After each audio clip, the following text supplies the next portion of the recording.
साथियों, कई बार हमारे जीवन में ऐसे क्षण आते हैं जब हम सोचते हैं, अगर मेरा भाग्य अच्छा होता तो सब कुछ ठीक होता। यह एक सामान्य मानव भावनात्मक प्रतिक्रिया है जब हम अपने जीवन की कठिनाइयों और चुनौतियों से जूझ रहे होते हैं। लेकिन क्या वास्तव में भाग्य ही सब कुछ है? क्या हमारे कर्म, हमारी मेहनत, हमारी सोच और हमारे दृष्टिकोण का हमारे जीवन पर कोई प्रभाव नहीं होता? आइए इस विचार पर गहराई से विचार करते हैं। भाग्य को अक्सर किस्मत, नसीब या भविष्य की अनिश्चितता के रूप में देखा जाता है। कई लोग मानते हैं कि भाग्य जीवन के रास्ते को निर्धारित करता है और हम उसके सामने विवश होते हैं। उदाहरण के लिए, अगर किसी का जीवन संघर्षमय हो तो वह सोच सकता है कि अगर मेरा भाग्य अच्छा होता तो मैं आज इस स्थिति में नहीं होता।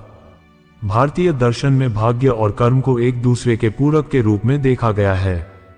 जहां भाग्य को वह परिणाम माना जाता है जो हमें पिछले कर्मों के आधार पर मिलता है, वहीं कर्म वह प्रक्रिया है जिससे हम अपने वर्तमान और भविष्य को आकार देते हैं।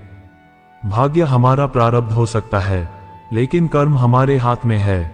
अगर हम सोचते हैं कि अगर मेरा भाग्य अच्छा होता, तो हमें यह भी विचार करना चाहिए कि हम अपने वर्तमान कर्मों से अपने भाग्य को किस प्रकार बदल सकते हैं। साथियों, हमारे विचार, प्रयास और धैर्य ही हमें हमारी मंजिल तक पहुंचाते हैं। इसलिए यदि अगर आप सोचते हैं कि अगर मेरा भाग्य अच्छा होता, तो इस विचार को बदलकर इसे इस प्रकार सोचें कि अगर मैं सही कर्म करता हूं तो मेरा भाग्य भी अच्छा होगा के रूप में परिवर्तित करना होगा। इसलिए आज इस कहानी के माध्यम से हम जानते हैं कि हम अपने भाग्य को अपने कर्मों से कैसे बदल सकते हैं। आप सभी देख रहे हैं बुद्धम शरणम गोइंग यूट्यूब चैनल। चैनल पर नए आए हैं तो चैनल को सब्सक्राइब अवश्य करें। तो आइए कहानी शुरू करते हैं। बहुत समय पहले की बात है। उत्तर भारत के एक छोटे से गांव में एक युवक रहता था जिसका नाम राम था। राम मेहनती और ईमानदार था, लेकिन वह हमेशा अपनी जिंदगी से असंतुष्ट रहता था। उसकी खेती बाड़ी ठीक ठाक चलती थी, परिवार भी प्यार से भरा था, लेकिन फिर भी राम हमेशा अपने भाग्य को कोसता रहता था। उसे लगता था कि उसका जीवन उसे कभी भी वह खुशियां और सफलता नहीं दे पाएगा जिसकी वह हकदार है। वह सोचता था कि भाग्य ने उसे धोखा दिया है और वह अपनी मेहनत के बावजूद असफल हो रहा है। राम अक्सर गांव के पेड़ के नीचे बैठकर भाग्य को कोसते हुए घंटों बिता देता। अगर मेरा भाग्य अच्छा होता, वह सोचता, तो मैं भी अमीर और सफल होता, लेकिन भाग्य ने मुझे गरीब और संघर्षशील जीवन दिया है। गांव के लोग राम को समझाते, राम, भाग्य को कोसने से कुछ नहीं बदलता।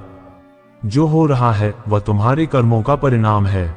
अगर तुम अपनी सोच बदलोगे और सकारात्मक रहोगे तो शायद तुम्हारी स्थिति भी बदल जाएगी। लेकिन राम किसी की बात नहीं मानता था। वह हमेशा यही कहता, मेरा भाग्य खराब है, मैं कुछ भी कर लूं, मेरा भाग्य कभी नहीं बदलेगा।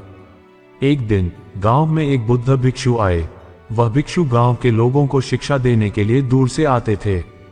जब उस भिक्षु ने राम की कहानी सुनी तो उसने सोचा कि राम को उसकी इस नकारात्मक सोच से निकालना जरूरी है। बुद्ध भिक्षु ने राम से मिलने का निर्णय किया। उन्होंने राम को बुलाया और कहा, राम, मैं तुम्हारी परेशानी समझता हूं, लेकिन क्या तुम मेरे साथ एक यात्रा पर चलोगे? शायद इस यात्रा से तुम्हें कुछ नया सीखने को मिले। राम को भिक्षु के साथ यात्रा पर जाने का कोई कारण नहीं दिखा, लेकिन उसने सोचा कि हो सकता है इस यात्रा से उसका भाग्य बदल जाए। इसलिए वह भिक्षु के साथ चलने के लिए तैयार हो गया। वे दोनों यात्रा पर निकले। कुछ समय बाद वे एक घने जंगल में पहुंच गए। वहां पर एक विशाल पत्थर का पहाड़ था। भिक्षु ने राम से कहा, राम, इस पत्थर को देखो, ये कितना बड़ा और मजबूत है। क्या तुम्हें लगता है कि इस पत्थर को बदलने में किसी के भाग्य का हाथ हो सकता है? राम ने जवाब दिया, नहीं भिक्षु जी, ये तो प्रकृति की शक्ति है, इसे भाग्य से नहीं बदला जा सकता। भिक्षु मुस्कुराए और कहा, तुम बिल्कुल सही कह रहे हो राम, ये पत्थर उतना ही मजबूत है जितना तुम्हारा भाग्य, लेकिन क्या तुम जानते हो कि यह पत्थर भी समय के साथ बदलता है? पानी की धाराएं, हवाएं और समय की मार इसे धीरे धीरे तोड़ देती हैं। राम ने ध्यान से सुना, लेकिन अभी भी पूरी तरह से समझ नहीं पाया था। फिर भिक्षु राम को एक और जगह ले गए। वहां एक बूढ़ा पेड़ था जो लगभग सूख चुका था। भिक्षु ने कहा, राम, देखो इस पेड़ को, ये भी कभी हरा भरा था, लेकिन अब ये सूख चुका है, लेकिन इसके नीचे एक नया पौधा उग रहा है।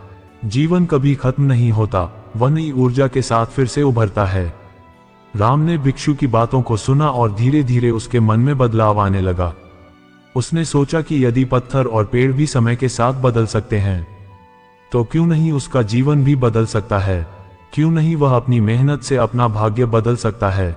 भिक्षु ने राम से कहा, भाग्य को कोसने से कुछ नहीं मिलता राम, तुम्हारे कर्म ही तुम्हारा भविष्य बनाते हैं। अगर तुम नकारात्मक सोचते रहोगे तो तुम्हारी स्थिति वैसी ही बनी रहेगी, लेकिन अगर तुम अपनी सोच को सकारात्मक बनाओगे और कड़ी मेहनत करोगे तो तुम्हारा भाग्य भी तुम्हारे अनुकूल हो जाएगा। राम को अब समझ में आ गया था कि भाग्य को कोसने से कुछ हासिल नहीं होता। उसने भिक्षु से कहा, भिक्षु जी, आपने मेरी आंखें खोल दी।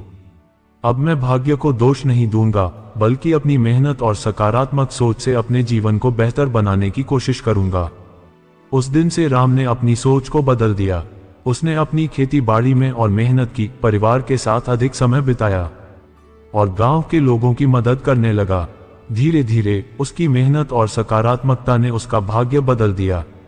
उसकी फसलें बेहतर होने लगीं, उसके परिवार में खुशियां बढ़ने लगी और गांव के लोग भी उसकी तारीफ करने लगे। राम ने सीखा कि भाग्य को कोसने से कुछ नहीं होता, अपने कर्मों और सकारात्मक सोच से ही हम अपने जीवन को बदल सकते हैं। यही बुद्ध की शिक्षा थी और यही राम की कहानी भी। इस कहानी से यह शिक्षा मिलती है कि हम चाहे कितनी भी कठिनाइयों का सामना कर रहे हों, अगर हम अपनी सोच को सकारात्मक बनाए रखें और मेहनत करते रहें, तो हमारा भाग्य भी बदल सकता है। भाग्य को कोसने के बजाय हमें अपने कर्मों पर ध्यान देना चाहिए, क्योंकि हमारे कर्म ही हमारे जीवन को दिशा देते हैं। अगर मेरा भाग्य अच्छा होता का विचार हमें अपने कर्मों से दूर कर सकता है और हमें भाग्य के भरोसे छोड़ सकता है। ये सोच हमें अपने प्रयासों को कम करने पर मजबूर कर सकती है।